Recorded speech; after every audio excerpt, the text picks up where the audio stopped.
E eu queria refletir um pouco com vocês alguma coisa que é muito importante para mim como pastor. Vocês têm que entender que algumas coisas, o pastor ele se sente às vezes como um professor. Ele não vai sossegar, não um professor desqualificado, mas um professor que não vai sossegar enquanto os alunos não entenderem aquela matéria, não aprenderem aquela matéria e saibam reproduzir aquela matéria. Então, para uma igreja que tem 6 meses, que é muito nova, nós precisamos entender algumas coisas, algumas bases, e aí eu peço para você ter 2 entendimentos, aquilo que eu vou falar. Um entendimento pessoal, você como igreja, você é uma igreja. Até o pastor Jeremias brincou e falou assim, aperte a mão da igreja que está aí do seu lado, né? Então, assim, você é uma igreja, mas nós coletivamente somos uma igreja. E eu confesso que não é muito simples a gente reunir essa turma toda de voluntários. Aqui na igreja todos somos voluntários, né? E principalmente em dezembro, mas algumas coisas nós não podemos parar, nós não podemos atrasar, porque quando as coisas estão interligadas, quando você faz alguma coisa que não está prevista, ou ela sai daquela lacuna que está prevista, ela atrasa todas as outras. Por exemplo, eu devia pegar a palavra às 8 horas, eu peguei às 8h25. O que vem atrasado, seja na hora de começar, seja qualquer coisa, é uma cadeia que vai mexendo. Então, às vezes o líder tem que ser enjoado, tem que ser persistente, resiliente e falar assim, vai acontecer, nós vamos fazer. Não, é assim. Então, o que eu resolvi falar para vocês hoje à noite, porque eu sei que eu estou gravando, e aí vai passar na internet. Vocês sabem que vocês acessam no YouTube o canal AD Primeiro Amor, e vocês têm todos os cultos, todas as ministrações, tudo. E a liderança, ela vai ser quase que coagida a assistir essa ministração de hoje, porque ela é muito importante, porque ela trata daquilo que nós entendemos ser a base de atuação, a nossa base doutrinária, quem nós somos, entender quem eu sou como igreja. Que igreja é essa que nasceu há 6 meses, que a gente já está começando a comemorar, né? Quinta-feira já tem comemoração, né? E não é só para casais, hein? Cadê o pastor Rosivaldo? Eu não sei como é que a gente vai dar o jeito nisso, vai ser, para todo mundo, né? Vem todo mundo aqui, ok. Então, assim, pessoal, eu quero falar um pouquinho, eu sei que é um pouco esquisito, mas você vai entender como eu falei, pessoalmente, e você vai entender como grupo, sobre planejamento. Planejamento tem 3 vias, de modo muito simples, quando você estuda qualquer tipo de gestão bem básica. Um planejamento estratégico, um tático e um operacional. O planejamento estratégico é que eu quero pincelar sobre a tua vida como igreja e como nosso grupo como igreja. O planejamento estratégico, ele é o ponto de referência de qualquer instituição. Ele é o referencial da cultura. Ele é o ponto de partida. Você quer conhecer qualquer instituição, seja ela religiosa ou não, você vai no planejamento estratégico. Lá é onde estão as linhas principais, onde estão as coisas mais importantes que definem ou que quer definir a cultura daquela instituição. Então vamos lá. Eu queria começar com alguma coisa, eu acho que é a 6ª vez, mas eu não vou pregar sobre isso hoje, né, que eu já preguei 5 vezes, sobre o alinhamento espiritual. Quero começar esse bate-papo com o alinhamento. Todos nós, eu e você, temos que ter uma linha, um alinhamento espiritual estratégico, e esse texto está em Apocalipse capítulo 2, verso de 2 a 5. A gente vai acompanhar, eu nem vou abrir minha Bíblia, eu vou abrir a Bíblia aqui da mídia, e nós vamos começar a ler juntos, ok? É importante a gente perceber que esse é o nosso alinhamento. Quando nós reunimos um grupo de cerca de 10 líderes e começamos a conversar sobre a possibilidade de criar uma igreja e passamos 2 meses orando, discutindo, procurando alternativas, fazendo vigílias, né? Que para o Senhor confirmar, o Senhor foi dando a direção, e a direção que Ele deu foi Apocalipse capítulo 2, verso de 2 a 5, que diz basicamente que nós somos a igreja do primeiro amor. Eu não sei se você sabe se isso é bom ou ruim. Você sabe se isso é bom ou ruim? Isso aqui parece aquele negócio quando Deus diz assim, a Bíblia fala assim: Deus açoita e corrige a todo aquele que ama. Isso é bom ou é ruim?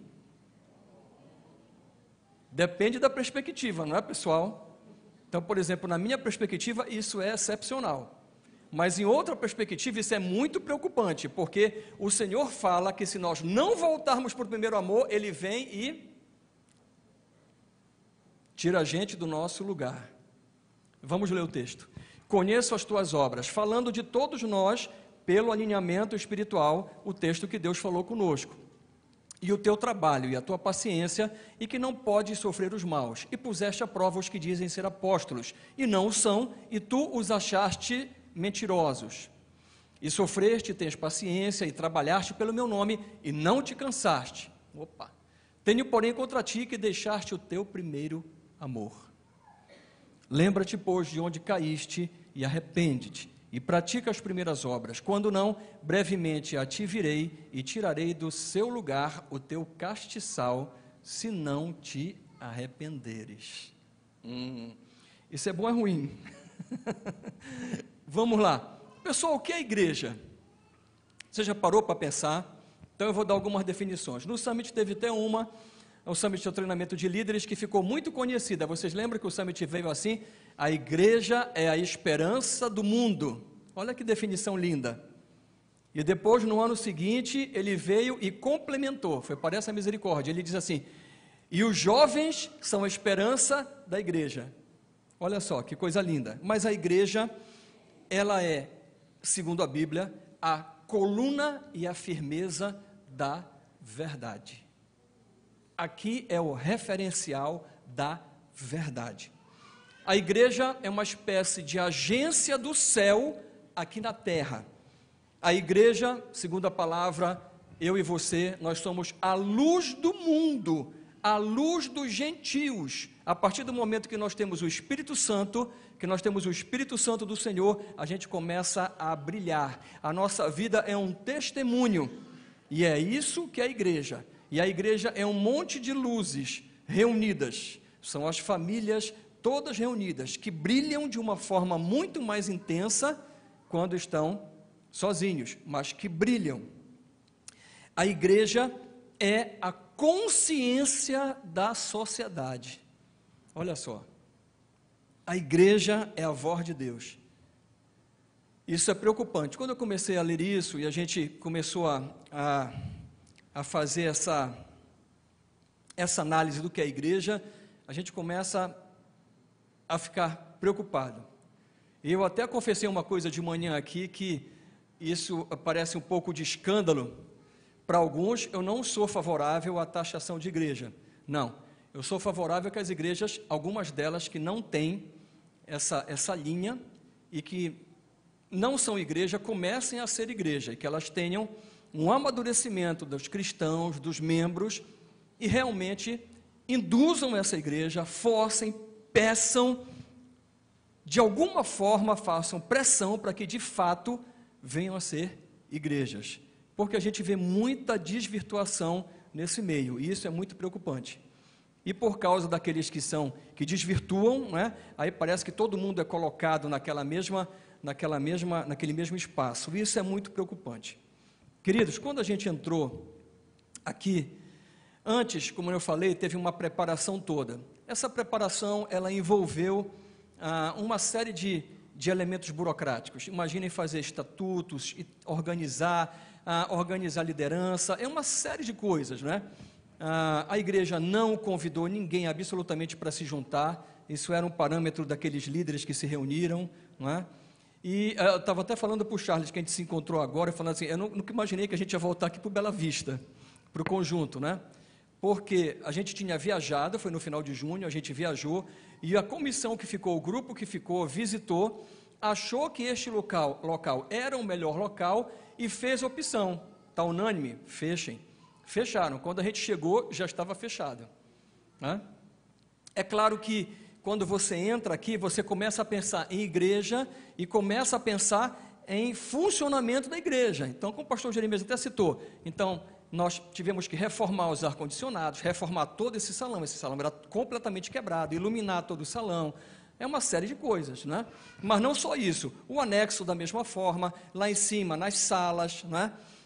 Fazer 6 salas, fazer um depósito embaixo, é uma série de coisas, e pagamos um aluguel de 2 dias fixos, mas usamos as instalações, mas a gente precisava pensar na logística, não só na logística, mas no cuidado das pessoas, que também envolve logística, e nós começamos a trazer cursos, trazer seminários, uma série de coisas, né? Fechamos um pouquinho a atuação da igreja para fora, para nos voltar para dentro, para a gente se organizar, para a gente se reestruturar como igreja, né? Para a gente ficar um pouquinho mais forte, para a gente não sair de qualquer jeito, né? Mas é engraçado que essa igreja, isso é muito rápido para esse povo que está aqui, não é? Quando a gente fala assim, a gente até assistiu o testemunho de um pastor que veio aqui, que estava ministrando para a gente, e ele falando que ele estava implantando uma igreja, que a igreja era nova, né? E aí a igreja, ela estava em implantação, estava bem no início, né? Ele falou, quando ele falou a idade da igreja, eu fiquei assim, meu Deus, como o pessoal vai reagir? Porque ele disse que a igreja já tinha 5 anos, e ela era nova. Eu disse, Jesus, ele não tem ideia que a nossa tem 5 meses, né? Então, assim, o pessoal daqui é um pessoal diferenciado, é um pessoal que se mexe muito, né? E graças a Deus por isso, né? Então as coisas acontecem um pouco mais rápido, mas a gente tem que ter cuidado também com essa rapidez, né? O que o pessoal aqui é bem rápido, né? Bom, então vamos lá. O primeiro item que eu queria falar é esse alinhamento espiritual. Essa é uma chamada, e daqui a pouco a gente vai descrever. É uma chamada muito interessante, porque Jesus, através do seu Espírito, né? João sendo usado pelo Espírito Santo, ele, inclusive, que foi pastor desta igreja, pessoal. João estava em Pátimos, já velhinho, não é? O Espírito Santo está conversando com ele está ditando lá, né? Essa carta aqui é a carta de igreja de Éfeso, que ele foi pastor, que Paulo foi pastor. Essa igreja era só gente legal, não é? Então vamos lá. Então vamos passar para o segundo item, a gente daqui a pouco comenta um pouquinho quando a gente falar especificamente sobre a nossa igreja.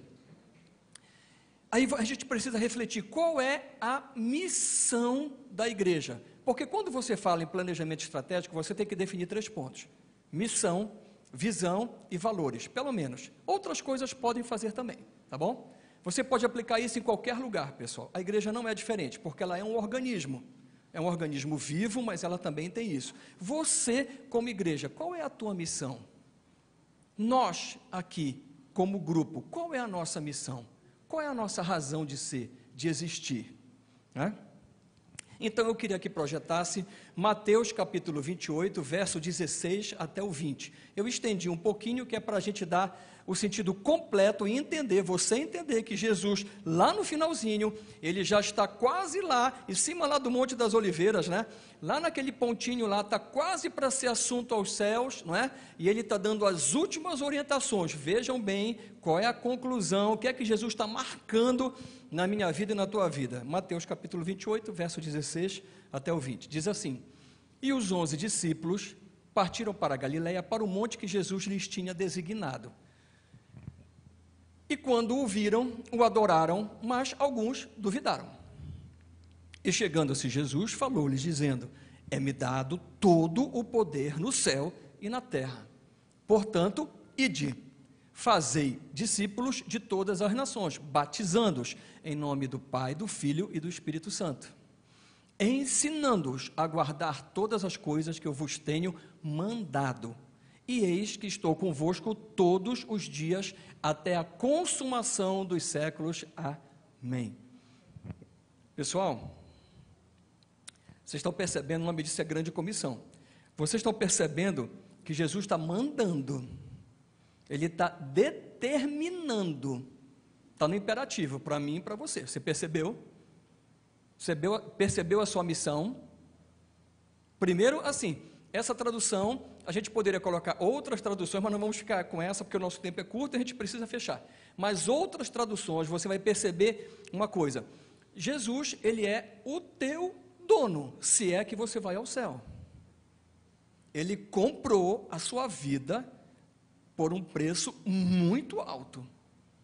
Por que ele deu esse preço muito alto? Na verdade, não foi um preço muito alto, foi o preço mais alto que jamais poderia ser pago. Por que ele deu esse preço que nunca na história do passado, do presente, do porvir, vai ter algo igual, nunca. É porque ele considera que a sua vida, ela vale mais do que o mundo inteiro, só a sua vida. Você vale muito para Jesus, muito. Mas repara só, ele comprou você. Se você vai ao céu, você tem que saber que Jesus não é o teu Salvador só. Ele só é o Salvador, isso é uma pegadinha. Jesus só é o Salvador de quem Ele é Senhor. Tem muita gente que diz que conhece a Deus, que conhece Jesus, que Deus é o Senhor da sua vida, que é o Salvador da sua vida, de não sei o quê. Fala um monte de coisa, só que isso tudo é papo furado, isso não tem nenhuma base verdadeira. E a igreja é a coluna e a firmeza da verdade. Jesus só é Salvador de quem Ele é Senhor. E para ser Senhor é aqueles que Ele comprou. E aqueles que Ele comprou já não tem mais vontade própria, já não faz o que dá na sua cabeça e na sua vontade. E é isso que Ele está falando no alinhamento estratégico. Ele está chamando a atenção de mim e de você, falando assim: legal, essa igreja, esse grupo é maravilhoso, vocês trabalham pra caramba, são persistentes, é uma série de qualidades, é incrível. Na verdade, Ele elogia muito, mas Ele diz assim: vocês não me amam e não venham com história. Não me amam como vocês me amavam no início, quando vocês me conheceram. Vocês deixaram esse primeiro amor. Ele está chamando atenção. Na grande comissão, ele está mandando, literalmente, pela escritura mais fiel, mandando os discípulos irem àquele monte. Então, o primeiro ponto que você entende daí, obediência, é o primeiro ponto. Esse está no versículo 16. No versículo 17, adoração. Olhem os elementos que estão aí dentro, porque aí está a missão da igreja, adoração. No versículo 18, tem a autoridade de Jesus. Mesmo que no versículo 17, alguns duvidaram, o problema é de quem duvidar, pessoal. Bom é quem não duvidou. A autoridade de Jesus fica clara quando ele diz: é-me dado todo o poder no céu e na terra. Ele está colocando os pontos, é tudo imperativo. Ele está esclarecendo, mas ele está mandando, ele está ordenando e dizendo o que fazer.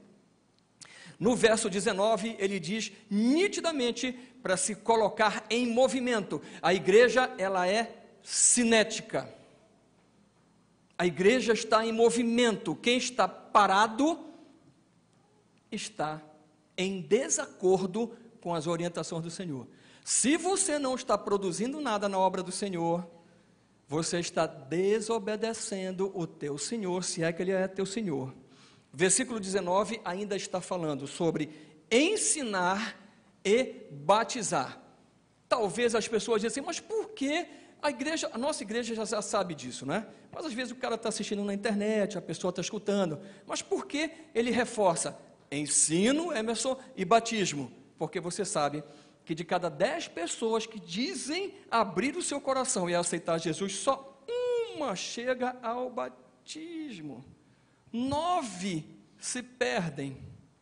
É muita gente, né, pessoal? É 90% que vai pelo ralo. Por isso o reforço. Ele fala também que a igreja tem que praticar, no verso 20, e tem que ter comunhão, tanto que o Espírito dele não vai nos abandonar, vai estar conosco todos os dias. Olha só, Deus ama a comunhão. Aqueles que são dele, ele não separa de jeito nenhum. Isso tudo está na grande comissão. Quando a gente pensa, num resumo, o que é isso, essa grande comissão? Vem à mente uma palavra que nós ouvimos aqui e que para nós é muito importante, que é discipular. E cada um tem um entendimento de discipular. Então eu queria dar um que eu tirei aqui da grande comissão. Discipular é cuidar, ensinar, desenvolver relacionamento com Deus e com o próximo, tornar Jesus conhecido e trabalhar na implantação do seu reino. 5 pontos. 5 pontos que eu coloquei como discipular. Às vezes a gente pensa assim, não, eu sou novo convertido e vou fazer o discipulado. Aí tu estuda 1 mês, 2 meses, aí parece que tu estás discipulado. Não é assim. Quando você olhar a abrangência disso, discipular é ensinar, mas é cuidar. Discipular é desenvolver relacionamento com Deus e com o próximo, é aprender às vezes a fazer isso, porque nós não sabemos, nós não conhecemos a Deus, e muito mais o próximo. Às vezes a gente nem falava, não entendia nem quem era o próximo, e agora tu vais ter que entender quem é o próximo, e desenvolver relacionamento com ele, e mais, tornar Jesus conhecido, e trabalhar na implantação do seu reino, que são coisas diferentes. Bom, aí você diz assim, tudo bem, entendi a missão da igreja, está tudo ok, item 2, mas olha só, como é que eu vou fazer isso? A gente deu um exemplo aqui, alguns exemplos aqui, no semanário, mas eu diria assim, nós temos 6 perspectivas de atuação, 4 bem importantes e 2 acessórias. Quais são? E estão presentes na grande comissão. Olha, comunhão, evangelismo, discipulado e adoração. Juntando isso, nós temos 2 bases, vigilância e oração. Isso é ato contínuo. Talvez você já tenha visto isso, já tenha ouvido isso, e na verdade, todos nós que já viemos aqui de um tempo juntos, sabemos que isso aconteceu há 20 anos atrás. Deus deu para nós essas perspectivas de atuação. Há 20 anos, bem antes de qualquer outro começar a falar bem próximos da gente, não é?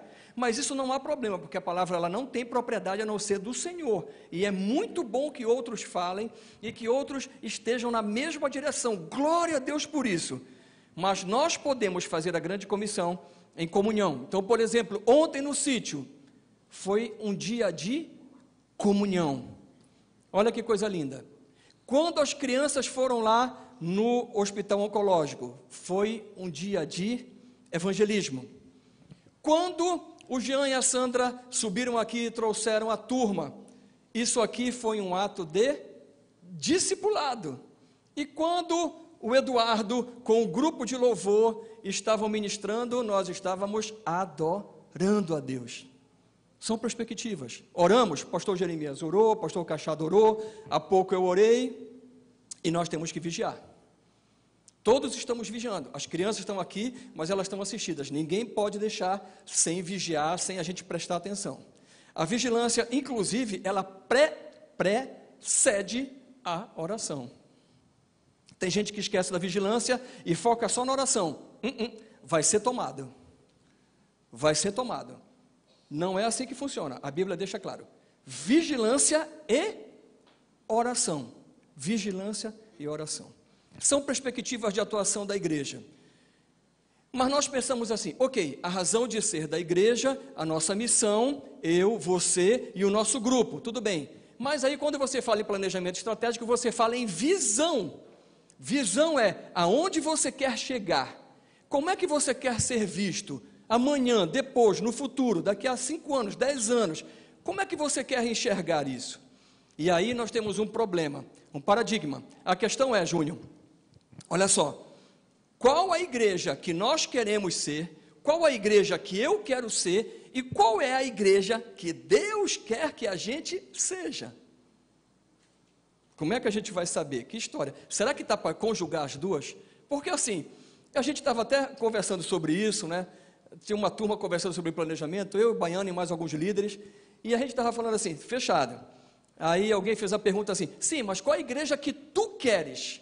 Assim é fácil responder. Aí alguns líderes até estavam titubeando, eu falei, não, responde. Será que você não consegue entender e não consegue imaginar uma igreja que você quer? Eu consigo, claro que eu consigo. Assim, alguém quer uma igreja desconfortável? Não. Alguém quer uma igreja que a palavra seja fraca? Alguém quer uma igreja que os líderes não sejam exemplo? Você percebe como é rápido que a gente define a igreja que a gente quer? Então, olha só, Esse aí é muito fácil responder. Às vezes os líderes, eles têm uma noia, que eles se sentem meio culpados de responder isso. Eu digo, mas não precisa se sentir culpado. Só precisa não esquecer qual é a igreja que Deus quer. E a gente vai voltar lá para Efésios daqui a pouco, ok? Então vamos lá. Olha só, eu coloquei algumas coisas aqui que a gente está concordando. Qual igreja que eu queria? Eu gostei daquela palavra do pastor Josué, e eu disse assim, cara, eu queria uma igreja irresistível. Aí eu fiquei me lembrando de Atos. Lembra Atos lá, capítulo 2? Como é que era Atos? Eu acho que a gente vai até ler aqui no decorrer, vou botar aqui para a gente ler. Baiano, vai adiantando, pronto. Rapaz, o Baiano está na minha frente, está ministrando na minha frente, bora lá. Passa lá, Baiano. Esse Baiano não é o Baiano mesmo, né? Tá, volta lá, vai passando, vai o 4 aí, deixa eu ver. Tá, não é esse texto, mas tá bom, tá fechado, não tem problema não, deixa lá. Vê o 42 até o 47, por favor, Atos, o mesmo capítulo 2, 42 até 47. Vamos lá. Então, olha só, o que eu pensei? Olha, eu queria uma igreja irresistível, eu queria uma igreja que tivesse uma palavra consistente para a gente se alimentar, eu queria uma igreja que abrigasse, eu sempre quis isso, eu falei sobre isso, eu queria que uma igreja que abrigasse a mim, a minha família e os meus filhos, porque eu confessei, pessoal, eu trabalhava 12 horas por dia, eu trabalhava muito, então eu ficava cansado, que era uma loucura o meu trabalho. Então assim, eu nunca fui um pai que fosse assim, dedicado demais. Tem pai hoje que é assim, eu fico olhando, Jesus, como é que pode o cara ser tão dedicado e tão... Mas assim, eu nunca fui. Então o que eu imaginava? Esse tempo que eu não tenho, eu preciso de uma igreja que seja honesta, verdadeira, uma igreja que seja muito legal, que os meninos amem estar na igreja, que eles estejam abrigados, que eles estejam assim guardados, como se fosse uma bolha mesmo, porque esse mundo está tão ruim, está tão perdido, está tão louco, que eu quero um lugar que a gente possa respirar e dizer assim, puxa, aqui está muito legal, né? Então eu quero uma igreja que trate, que atenda com excelência, desde as crianças até os idosos. Eu quero uma igreja confortável, eu quero uma igreja bem localizada, segura. Eu quero uma igreja alegre. Eu não gosto de igreja triste, igreja alegre. Eu quero uma igreja também com programações fantásticas, gente assim, interessante, coisas legais, movimentadas, programações assim, bem bonitas, bem legais. Aí eu comecei a imaginar, será que a gente não quer tudo isso? Claro. E Deus? Qual é a igreja que Deus quer? Antes, Atos 2, 42, vamos lá. E perseveravam na doutrina dos apóstolos, e na comunhão, e no partir no pão, e nas orações. Isso significa, pessoal, assim, era uma igreja perseverante, ou seja, ela não se abalava com pouca coisa, não. Ela vinham as dificuldades, vinham os problemas, mas eles estavam juntos e eles perseveravam, ok? E mais, eles estavam em comunhão, ok? Vamos lá. E em toda a alma havia temor. Olha que coisa linda. Temor é o princípio da sabedoria. Então a igreja era uma igreja ensinada, que tinha conhecimento, que tinha unidade e temia a Deus e não deixava coisas menores atrapalhar e desviar o foco e desviar aquilo que de fato era importante. E muitas maravilhas e sinais se faziam pelos apóstolos. E todos os que criam estavam juntos e tinham tudo em comum. E vendiam suas propriedades e bens e repartiam com todos, segundo cada um havia de necessidade. E perseverando unânimes todos os dias no templo. Esse pessoal aqui era carola. Olha aqui como é que era. Eu não sei se ele não tinha muita coisa para fazer, ou não tinha carro naquele negócio, ou não tinha cinema, shopping, Grão-Pará, não sei o que, mas o outro, blá, blá. Eu não sei, mas assim, olha os caras, perseverando unânimes todos os dias no templo, e partindo o pão em casa, comiam juntos com alegria e singeleza de coração. Aí eu me lembrei dos núcleos missionários aqui, que aparecem as carinhas do pessoal aqui, né? Juntos, aí faz aquela reunião e no final acaba tudo em comida, aí faz aquela confusão, né? Louvando a Deus, olha que coisa, alegria, espírito de alegria, né? Louvando a Deus e caindo, olha que interessante, igreja irresistível, caindo na graça de todo o povo. E todos os dias acrescentava o Senhor à igreja aqueles que haviam de salvar. Os caras nem evangelizavam direito, pessoal. Só o testemunho deles, essa perseverança, essa unidade, esse temor de Deus, essa comunhão, eles não deixarem as pessoas com necessidades básicas, necessidades iminentes, sem serem assim, atendidas, né? Havia amor na igreja, havia disposição. Então não havia alguém que passasse necessidade mesmo, todos se uniam, era uma igreja diferenciada, nossa, e mais, o testemunho era tão forte dessa igreja, que não precisava nem evangelizar, olha só, foi igual o nosso amigo ontem, que se reconciliou, ele ficou meio baratinado, assim, que povo é esse que esses caras estão fazendo, que negócio é esse? Ele não conseguia entender aquela confusão, de gente entrando, brincando e tal, e não sei o que, aquela é uma confusão, pessoal, vocês sabem do que eu estou falando, né? Quem é daqui sabe do que eu estou falando, né? E aí o cara fica tão assim, que ele fala assim, não, eu quero isso, olha só, atração, o Espírito Santo começa a atrair as pessoas, né? Agora vamos lá para a igreja que Deus quer? Eu não estou falando que Deus não quer essa igreja que a gente começou a rascunhar, tá bom? Isso é só um rascunho, isso aqui não está acabado, está aberto às sugestões de qualquer um de vocês, mas isso aqui daqui a pouquinho já vai virar um documento base para os outros planejamentos, vamos descer para o tático e para o operacional, ok? Mesmo porque a gente tem a coragem, pastor Cachado teve a coragem de anunciar agora 11 cursos, 11, não é um, são 11 cursos, 10 que ele está valendo lá, porque já está, o pessoal do Eixo Educação botou em todos os grupos, né? Mas tem um que entrou essa semana, que é a iniciação musical, Projetos Músicos do Amanhã, que já tem 7 turmas, essa é a 8ª turma agora para bebê de 6 meses até 2 anos.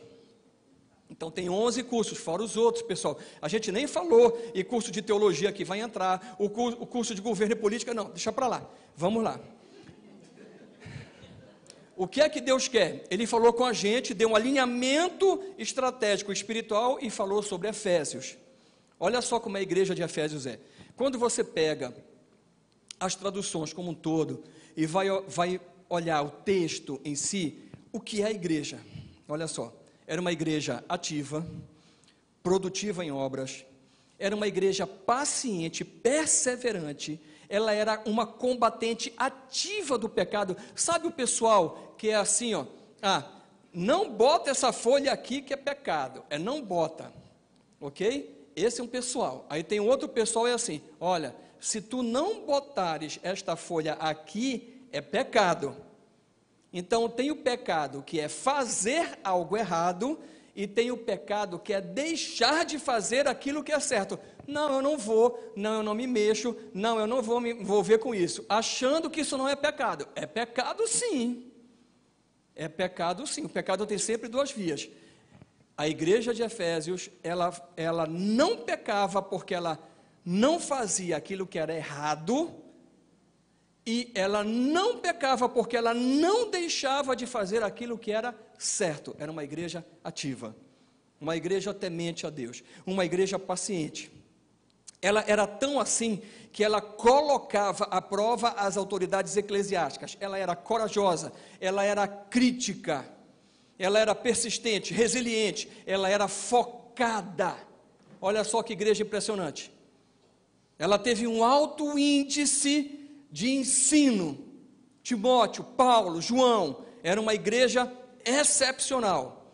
A igreja, ela não se deixa abater, ela não desanima, olha só, ela é cheia de fé, cheia de conhecimento, mas no final, Jesus diz para ela assim, olha, tudo bem, o problema é o seguinte, é que tu não me amas mais, como tu me amavas no início,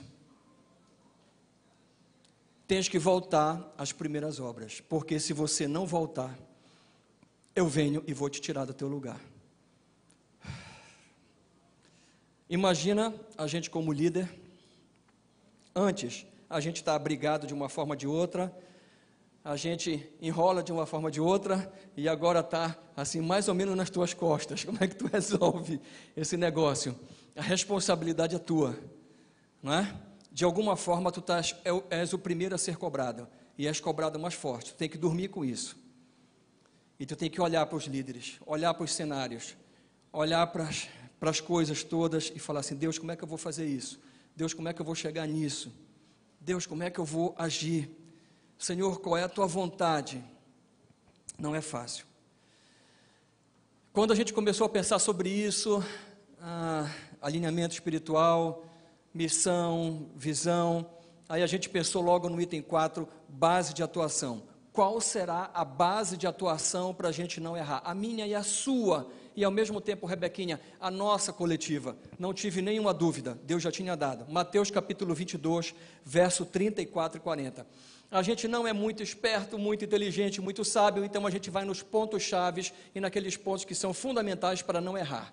Esse ponto é fundamental para você não errar, porque Jesus, ele resume toda a lei e os profetas em 2 versículos. Um que ele somente repetiu, que é o Shema, em Deuteronômio capítulo 6. Ele simplesmente traz o Shema. E como havia muita hipocrisia, muita capa, muita malandragem eclesiástica, o que é que ele diz? Ele acaba com isso quando ele diz que tu vais agora virar a tua atuação para o próximo. E acaba com esse negócio, que tu é crente, que teu pai é crente, que a tua mãe é crente, que tu é evangélico, que tu serve a Deus e tal. Não tem obras, tua fé é morta. Ele está dizendo, não fica na igreja se você não tiver obra. Dízimo não é obra. Dízimo não é obra. Dízimo é do Senhor, você só devolve, não é obra. Você pode devolver o dízimo e ir para o inferno. Não se engane. Nós vamos conversar sobre isso também muito rapidamente. Hoje é só uma palhinha, né? E os fariseus, ouvindo o que ele fizera emudecer os saduceus, duas classes muito interessantes, né? Duas categorias que na época só Jesus mesmo, né? Reuniam-se no mesmo lugar. Vamos lá. E um deles, doutor da lei, se você pegar os versículos antes, os capítulos, você vai ver que os caras estão perturbando Jesus e desafiando Jesus de todo jeito. Aí chega um cara que sabe muito da lei, cita lá o Shema, Deuteronômio capítulo 6 e tal, né? Ouve, ó Israel, lembram? Então aí, olha só. E um deles, doutor da lei, o cara sabia tudo, né? Interrogou para o experimentar, dizendo: mestre, qual é o grande mandamento da lei? Olha só, Jesus sabe que é o Shema. Jesus sabe que amar a Deus, Senhor teu Deus, de todo o teu coração, de toda a tua alma, de todo o teu pensamento. Jesus sabe disso. Mas olha o que Jesus faz. Este é o primeiro e grande mandamento. Aí os caras, eles ficam calados, porque eles sabem que só tem esse mandamento. Esse é o principal de todos. Olha o que Jesus faz. E o segundo, semelhante a este, olha só o que Jesus faz. Ele introduz o segundo mandamento, dizendo que é semelhante a este mandamento que é o Shema, que é o mais importante. Lembra que a Bíblia diz: atarás esse mandamento nos umbrais da tua porta, na testeira, nas tuas mãos, inculcarás aos teus filhos e tal. Você não vê o judeu que tem aquele negócio amarrado aqui, com couro, aqui, o Shema. E o segundo semelhante a este é: amarás a teu próximo como a ti mesmo. Destes 2 mandamentos dependem toda a lei e os profetas. A gente vai desfazer disso? De jeito nenhum. Então o que é que a gente viu? São 2 mandamentos aqui. E Jesus fez para eles não se descolarem e para acabar de fato com a hipocrisia. Amar a Deus. Aí a gente pergunta assim: pessoal, como é que a gente ama a Deus? Se você olhar a 2 João, o verso 6, João capítulo 14, do verso 21 ao 23, e vários outros textos, o que é que a Bíblia diz? Que aquele que ama a Deus é aquele que obedece. Aquele que ama a Deus é aquele que guarda as suas palavras. Esse é aquele que ama. Ou seja, na Bíblia, amar a Deus significa conhecer e guardar a sua palavra. Matamos um lado, bora para o outro. Amar ao próximo. O que é amar ao próximo? O que é amar ao próximo é servir. É simples. Quando você ama alguém, o que é que você faz? Você quer fazer aquela pessoa feliz. Quando você ama de fato, você faz tudo para agradar aquela pessoa, ou seja, você serve aquela pessoa. Será que nós estamos servindo a Deus como nós servíamos antes? Ou o nosso serviço, ele tomou um outro rumo, porque a gente já viu tanta coisa, tantas igrejas, tantos líderes, tantas coisas, aí passou o tempo, ninguém me chamou a atenção, aí eu fui perdendo um pouco, eu não sirvo mais a Deus como eu servia antes, eu não amava mais a Deus como eu amava antes, eu não obedeço a Deus como eu obedecia, não, se sobrar um tempo na minha agenda, não, se der eu vou fazer isso, se não sei o quê, cadê sua fé, cadê o desafio, cadê a obediência, cadê você se contrariar para obedecer a Deus, será que você foi se perdendo no caminho? Mas a verdade é que amar ao próximo é sinônimo de servir ao próximo. Então achamos os dois pontos. Mateus 6,33, ele fala sobre isso. Coloca Deus em primeiro lugar. Coloca o reino de Deus em primeiro lugar e todas as coisas serão acrescentadas. Não é assim que funciona? Deus pode ocupar o segundo lugar de algum momento da tua vida, de alguma coisa da tua vida? Não pode, porque se ocupar o segundo lugar, já era. Ele não é mais Deus. Vamos lá, só finalizar então, rapidamente, porque o tempo foi. Como é que a gente chega na obediência? É simples, a gente vai trabalhar em discipulado, ok? E como vamos trabalhar em discipulado em relação à obediência? Vamos trabalhar em 3 vertentes. O eu, cada um que chega a gente vai tratar, cuidar, ensinar, mas vamos tratar também, vamos fazer aquilo que nós demonstramos aqui, os casais. Vamos conversar com os casais, tratar os casais, ensinar os casais e mais, vamos trabalhar também nos filhos. Vamos trabalhar no relacionamento entre pais e filhos, filhos e pais. O Senhor diz que nós precisamos fazer isso e que Ele vai converter o coração dos pais aos filhos e dos filhos aos pais para que Ele não venha e não fira a terra. Então essas são as 3 vertentes. E como é que a gente faz isso? Através do discipulado doutrinário, escola bíblica dominical para todo mundo. E discipulado pessoal através dos núcleos missionários. Então nós vamos focar em doutrina na escola bíblica dominical, mais do que a gente foca, mais do que a gente dá ênfase desse lado aqui, do amor a Deus, e nos núcleos missionários. Vamos monitorar todos os líderes, nós vamos começar a monitorar todos os casais, todas as pessoas, para que elas tenham a opção e sintam a motivação e a pressão de estarem em núcleos missionários na escola dominical. Essa é a minha parte, tá, pessoal? Eu sei que tem gente que detesta a pressão, que não gosta de pastor no cangote, né? Que não gosta de ficar sendo pressionado. Provavelmente seu lugar não é aqui. Aqui você vai sentir pressionado, ok? Vamos lá. Do outro lado, amar ao próximo. Amar ao próximo é serviço. E aí, quando a gente fala em serviço, a gente lembra de Mateus capítulo 6, verso 10. Não é serviço de qualquer forma, não é como a gente entende, mas como Deus entende. E como Deus entende, venha o teu reino, seja feita a tua vontade, assim na terra como no céu. Nós vamos ter e temos um parceiro que é o Instituto Aviva, e a gente vai trabalhar um discipulado aqui, que é um discipulado específico, é um discipulado de dons, e você tem 7 áreas para você escolher. Escolha lá, você quer trabalhar com famílias? Olha, tem muita coisa para trabalhar com famílias, está aqui o pastor Rosivaldo. Você quer trabalhar com educação? É uma área imensa, falamos de um monte de cursos aqui, ao Felipe Donza. Você quer trabalhar com artes? Seja coral, orquestra, seja grupos de louvor, seja o que você inventar de artes, pintura, chame o Arley, é o cara, é o diretor de artes. Você quer trabalhar com mídia e tecnologia? Está ali o cara, Osiel. Você vai trabalhar com assistência social? Está ali, ó, pastor Fernandes. Tudo que for de assistência social é o seu chamado. Você quer fazer alguma coisa por alguém, como a gente vai fazer hoje ainda à noite aqui, pastor Fernandes. Você quer trabalhar com a área de governo? Temos uma mudança substancial no Brasil acontecendo, muitas vertentes. Vamos começar um curso agora que vai durar 1 ano e meio para preparar pessoas sobre política, sobre governo.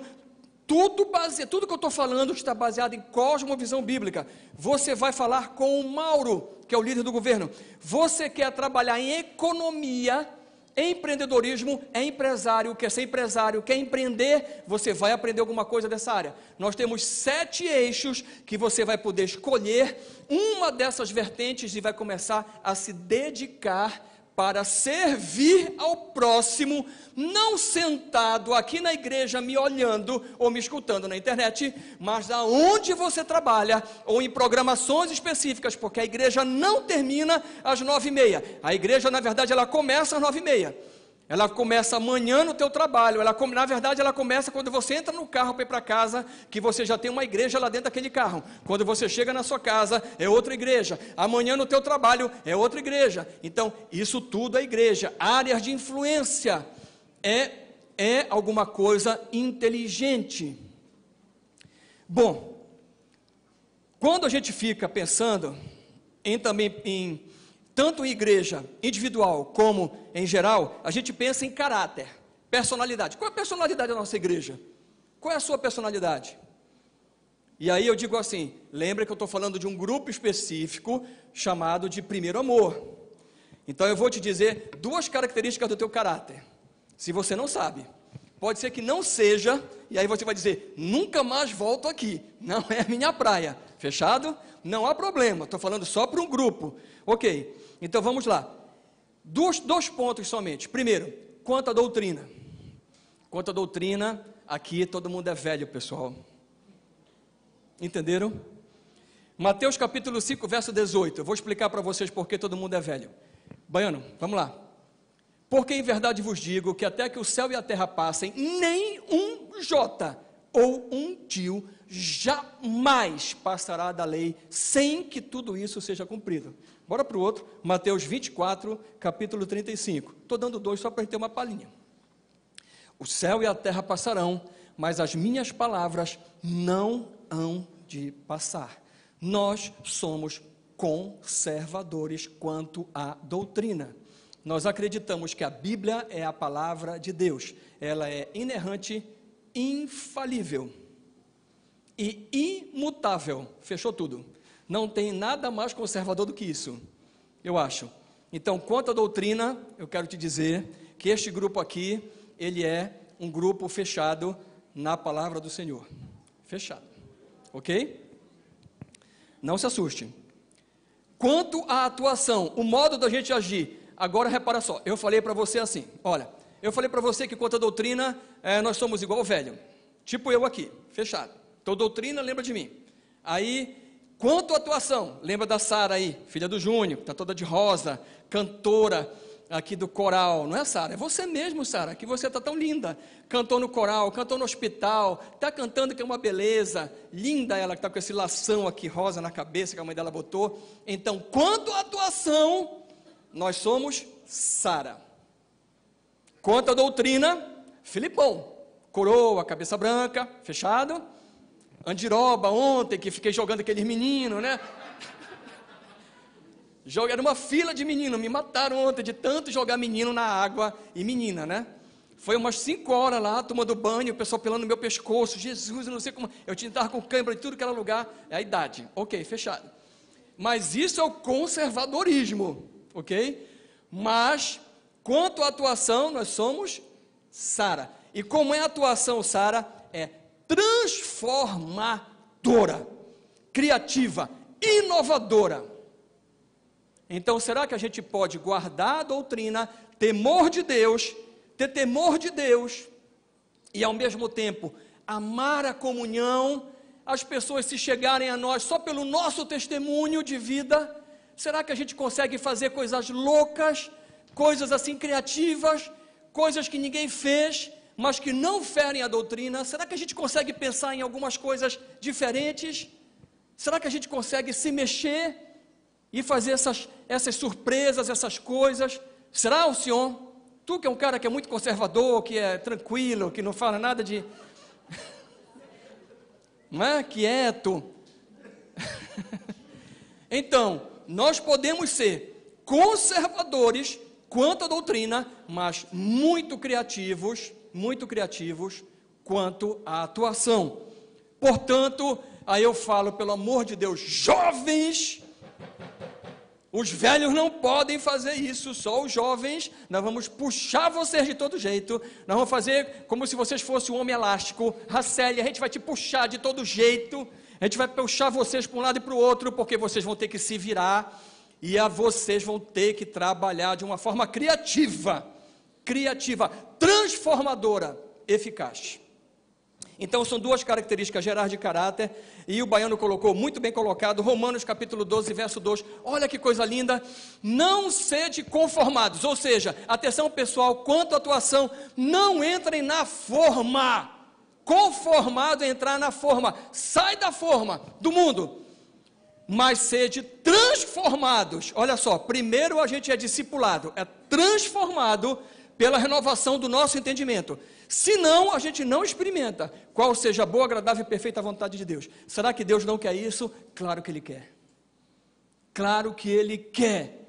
Estuda a vida de Jesus que você vai ver que Jesus fez isso o tempo inteiro. Jesus era um cara incrível.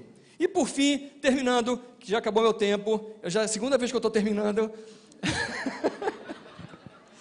Vamos lá, eu só queria falar de valores, porque a gente falou missão, visão, traços de caráter e tal, eu quero falar só de valores, mas assim, pessoal, como eu falei, isso não é fechado, mas a gente está escolhendo um rumo, está escolhendo uma meta para a gente seguir, uma direção a seguir. Então eu queria que o Baiano colocasse aí Gálatas, capítulo 5, verso 22, ok, eu vou traduzir o que é esse termo meio esquisito, chamado de longanimidade, benignidade e tal, e eu vou mais para o original, ok? Eu vou para o original e vou puxar a linguagem de hoje. Então é assim, os valores, nossos valores, que podem ter outros, evidentemente, e que nós os temos, mas nossos valores, eles têm três dimensões. A primeira dimensão divina, sabe o Mr. Bean?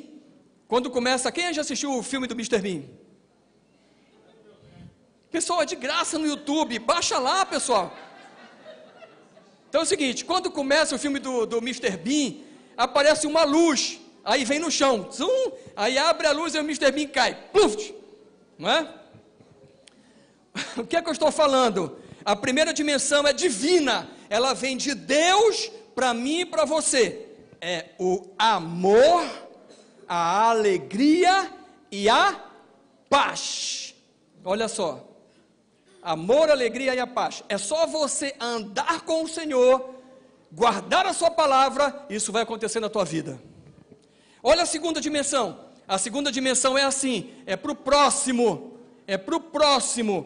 ok? A segunda dimensão é para o próximo. Atenção, para o próximo de vocês agora sou eu, que estou mais próximo, me esgoelando aqui. Aí eu quero que vocês me deem essa dimensão, por favor, atenção. Atenção, próximo, sou eu, próximo, paciência, delicadeza e bondade. Vocês entenderam o que vocês têm que agir comigo, e eu com vocês, eu já estou pedindo desculpa de púlpito já para todo mundo, mas assim, paciência, segunda dimensão, delicadeza e bondade. E a terceira é mais complicada. A seguinte, presta atenção, a primeira é aquela de Deus para cada um de nós, uma bênção, uma herança, nossa, fantástico, até o cara mais insosso que tem começa a ser alegre, nossa, é muito bom, a igreja transforma mesmo, né, a palavra de Deus é incrível. A segunda é do próximo, tu tem que fazer força, às vezes tu quer esganar o irmão, tu quer bater no irmão, cadê o Igor? O Igor que era assim, o testemunho dele, queria bater em todo mundo, não sei o que e tal, né? Hoje está lavando louça, varrendo a casa, né? Entrou para o clube, está no clube. Então, o próximo é paciência, delicadeza e bondade. Mas qual é o mais difícil? O mais difícil sou eu, ok? O mais difícil sou eu, o mais difícil para quebrar sou eu, viu, Aline? Sou eu. É o que eu quero dizer a tu, Aline. Não, sou eu. Olha só. Fé. Porque a fé, ela vem pelo ouvir e ouvir a palavra de Deus. Se você não vier para a igreja, se você não ler a Bíblia, tchau, fé. Ela não vem por osmose, nem tomando injeção. Ok? Humildade. Considerar os outros superiores a você. Você está ouvindo aí, pessoal? De manhã eu até falei assim, nossa, eu acho que essa igreja tem um negócio, porque não tem rico nessa igreja. Jesus, não aparece um rico nessa igreja. Não fica nenhum. Vocês já notaram? Mas olha só, porque não é muito a praia da riqueza, a humildade, pessoal. É difícil achar um cara rico. Nós temos um irmão que eu não vou dizer que é rico, né? Que não está nem aqui com a gente, que ele é gente boa. Vocês sabem disso, né? Não é muito, mas é gente boa, né? Joga um bolão ele, né? Gente boa. Ele tem essa característica. Fé, humildade e...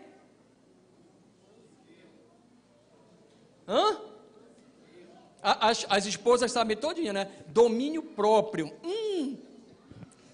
Domínio próprio é a pior de todas. É a mais difícil de todas. É você conseguir se dominar. É lá no finalzinho.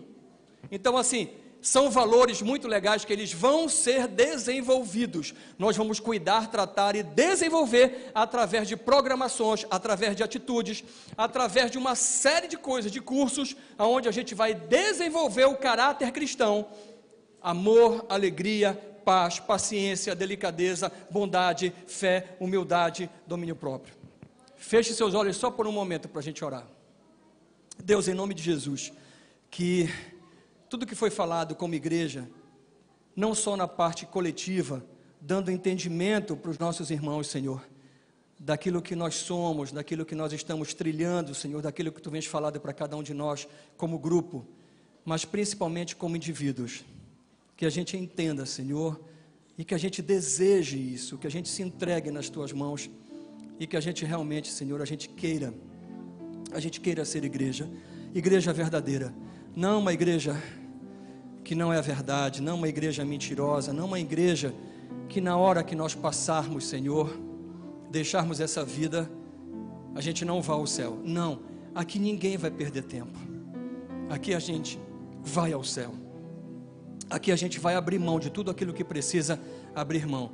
Aqui a gente vai caminhar juntos, Senhor, e a gente vai fazer a Tua vontade. Perdoa quando nós nos desviamos disso e nós fazemos coisas erradas e a gente muitas vezes precisa mesmo, às vezes do chicote, às vezes precisamos da Tua correção para voltar para o primeiro amor, voltar para o rumo. Nos ajuda, nos socorre, não nos deixa, Senhor, não nos deixa sair da Tua presença, não nos deixa, Senhor, errar o caminho do céu. A gente sabe que é apertado, que é estreito, mas a gente quer esse mesmo, a gente quer esse caminho, a gente quer o apertado, a gente quer o estreito, a gente não quer abrir mão de jeito nenhum, Senhor, de Ti. Nós Te confessamos como Senhor e Salvador da nossa vida, nós ratificamos isso, e nós falamos que nós não abriremos mão por nada disso, Senhor, e que nós seguiremos firmes contigo em unidade, em obediência e em serviço, para o lugar e para os lugares que Tu determinares, Senhor. Deus, faz isso, nós oramos a Ti, em nome de Jesus, amém. Queridos, para finalizar esse momento, cadê a Vânia? Já chegou? Olhei as crianças. Vânia Lobo, pode vir, Vânia, está escondida aí.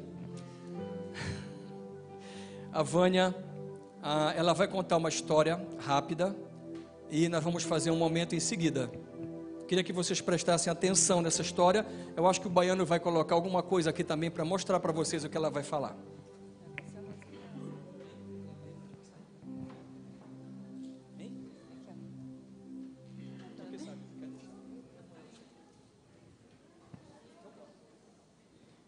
Paz do Senhor, irmãos. Todo mundo ouviu. Bem perto, vai. Vamos segurar o microfone para ti. Assim, não, aqui, ó. Tá. Já. Gente, eu vou falar um pouquinho da história da Rose, que é da nossa congregação já há algum tempo. É uma guerreira, é uma lutadora.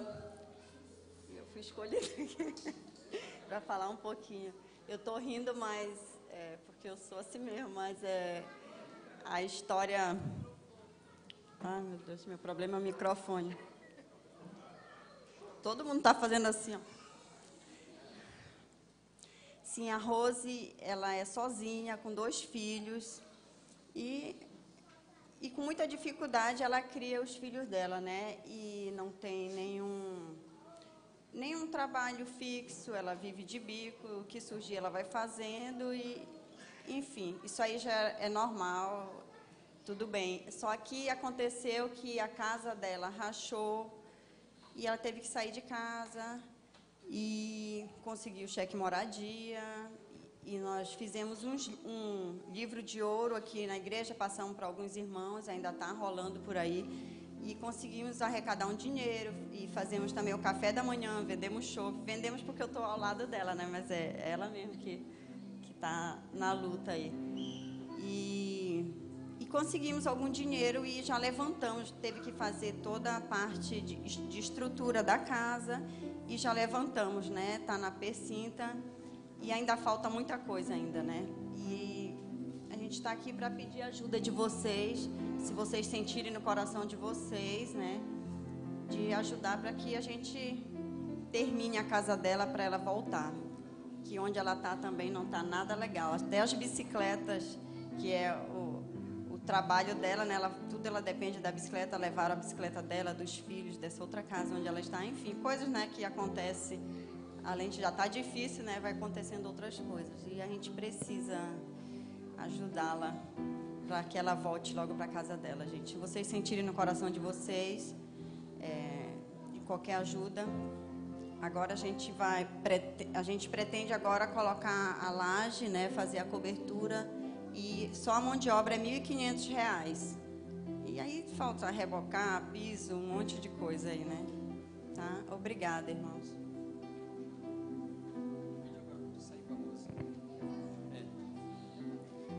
Pode sair as duas. Heraldo, apaga só essas duas aqui para a gente enxergar melhor. Pessoal, vocês sabem que mulher, esse negócio de construção, eu não vou, assim, em geral, né? Porque a Carla está aqui, a Carla é engenheira. Mas, em geral, a mulher é igual placa de carro, quando a gente pergunta para ela, né? Então, assim, pessoal, só tá a parede de tijolo. Ok?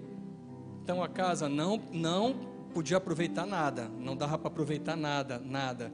Então, a única coisa que fez foi levantar a parede de tijolos, concretar o chão, fazer fundação e fazer a percinta, ok? Já saiu? Já saiu? A Rose já saiu? Já? Tá, fechado. Então, assim, é porque eu quero falar mais à vontade, eu não queria que ela escutasse aqui. Essa igreja, ela já fez algumas construções assim, não é? A gente, às vezes, se reúne para fazer algumas coisas. A Rose é uma mulher extremamente batalhadora, ela tem os 2 filhos, 2 crianças, ela não tem ninguém. Nós falamos até de manhã, e é verdade, o pessoal pensa, às vezes é tão trágico, né, que às vezes o pessoal pensa que é brincadeira. Mas o Jares, que tem uma loja de material de construção, ele estava ajudando e tal, aí foi lá para olhar, que ele tem muita experiência. No dia que ele foi olhar a casa com a Vânia, aí deu uma chuva, aí vieram chamar, porque ele estava lá na casa, lá ainda tinha um telhado, aí vieram chamar rápido para ele ir lá fora, aí ele não deu importância. Está aí o Jares, faz assim, Jares, se for alguma coisa que eu estou falando, aí tu diz que não é.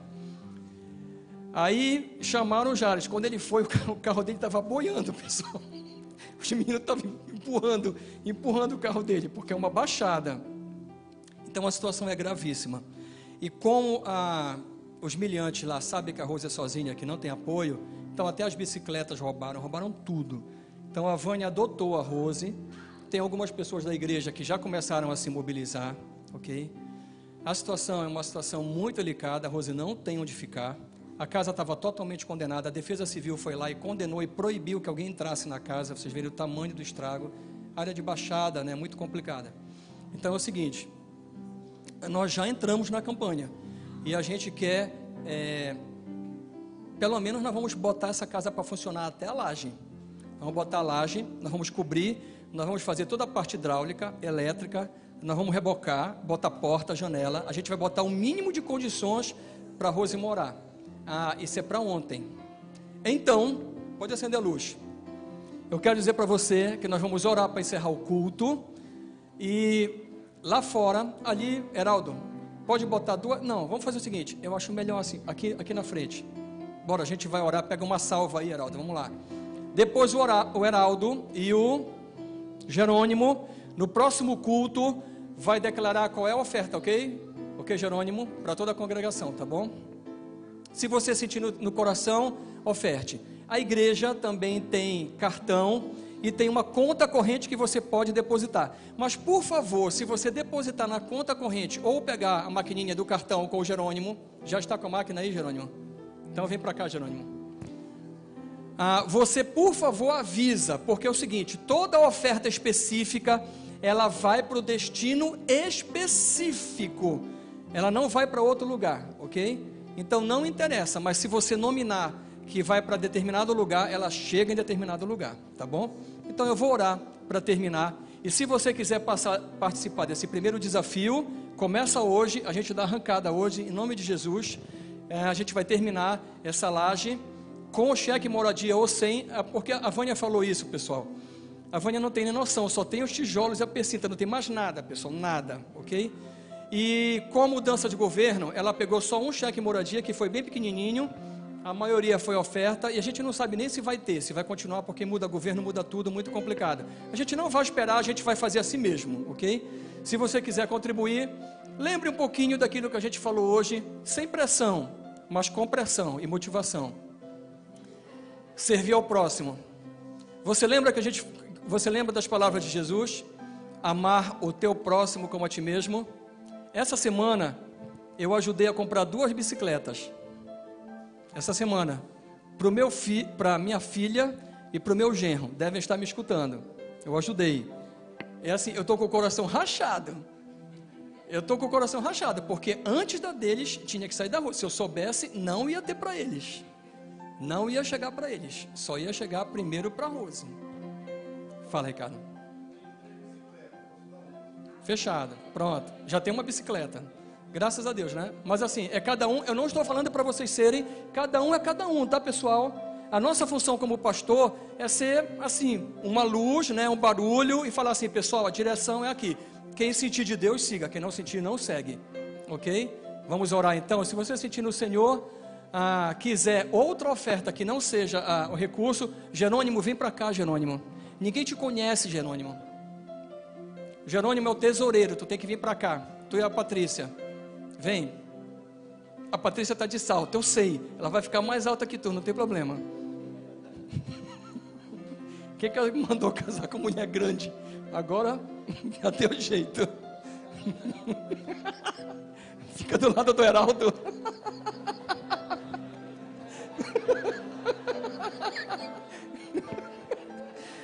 Vamos orar. Vamos orar.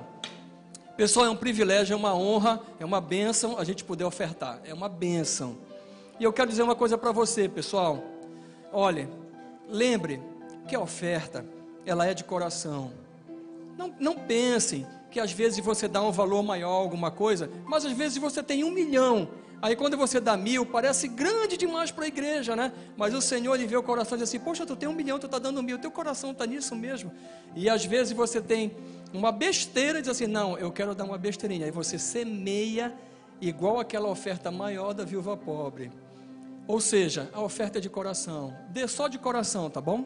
Ok? Jerônimo, no próximo culto, tu presta conta, ou então presta conta nos grupos todos de WhatsApp, fechado? Amém. Vamos orar. Pai, muito obrigado por essa noite, obrigado pelas crianças, nós queremos te agradecer, Deus, porque o Maraca já está melhor, já abriu os olhos, louvado seja o teu nome, Senhor, muito obrigado, te pedimos que tu continues com ele naquela UTI, essa semana que ele possa descer para o quarto, Deus, obrigado, Senhor, pela melhoria da irmã Beth, obrigado, Senhor, os Dricos que estavam com problema, eu já vi a Suzane, Deus, eu creio que vai superar esse problema de saúde. Tantas pessoas, às vezes, que a gente nem sabe que estão com problema de saúde. Obrigado pela recuperação do pastor Roberto, que está novo em folha, só está de molho em casa mesmo, né, sendo paparicado, mas graças a Deus já está prontinho para a batalha. Deus, muito obrigado porque tu tens guardado as nossas famílias e guardado tudo que é nosso. Obrigado pela vida dos visitantes, obrigado por esse culto, que a gente entenda o que seja igreja de verdade, que a gente realmente queira isso, Deus, deseje isso. Não só individualmente, mas nas nossas famílias e nesse conjunto de famílias que se reúne por enquanto aqui, Deus. Muito obrigado por tudo, abençoa, Deus, todas as programações, a cantata das crianças no dia 22, abençoa, Senhor, a cantata das crianças e a cantata geral no dia 23, Abençoa, Deus, o dia 24, que vai ter o recital de Natal com músicas natalinas. Abençoa, Senhor, o culto do dia 31, tudo aquilo que vamos fazer, Deus, esteja nas tuas mãos. Ó Deus, tu possas prover todas as coisas, Deus. Deus, nós oramos agora especificamente pela Rose, por esse desafio, que tu possas fortalecer o coração dessa mulher, tu possas fortalecer a mente dessa mulher, que aquilo que a gente lê hoje em Atos, Deus, que realmente a gente possa ter as coisas em comum e a gente possa se dedicar de verdade a fazer o bem, sem importar a quem, Deus, mas primeiramente aos domésticos da fé, aqueles que estão do nosso lado, Senhor. Ajuda, Pai, nós te pedimos, Senhor. Ó Deus, que a Rose venha se alegrar, encher o seu coração de alegria com seus filhos e sair dessa condição tão desfavorável que ela vive hoje, Senhor. Muito obrigado por tudo, nós oramos e te agradecemos, em nome de Jesus, amém. Estenda suas mãos, que o amor de Deus, o nosso Pai, esse amor incrível, maravilhoso, que nos deu Jesus Cristo, que é a graça, o presente merecido, e que nos deu o seu Espírito Consolador, que vai estar conosco todos os dias, seja com você, com a sua família e com todos aqueles que você ama, e os que recebem digam amém. Amém. Boa semana, pessoal. Quem tiver de folga, apareça para ajudar na pintura essa semana aqui do prédio. Estamos aqui de manhã e de tarde. Deus abençoe.